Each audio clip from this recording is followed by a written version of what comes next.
दक्षिण सोलापूर विधानसभा मतदारसंघातून माजी सभापती अशोक देवकेते यांनी आगामी विधानसभा निवडणुकीसाठी काँग्रेस पक्षाकडून उमेदवारी मागणीचा अर्ज सोलापूर शहर काँग्रेस कमिटीचे शहर अध्यक्ष चेतन नरोटे यांच्याकडे सादर केला।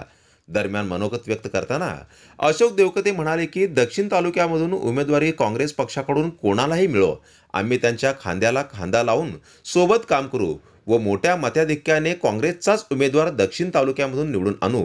आजतागायत निष्ठेने व प्रामाणिकपणे काँग्रेस पक्षाचे कार्य व विचार आमच्या वडिलोपर्जित लोकांनी तळागाळापर्यंत पोहोचवण्याचे कार्य केले आहे। तोच वारसा मी पुढे चालवत पक्षाची एकनिष्ठ व प्रामाणिकपणे काम करणार आहे।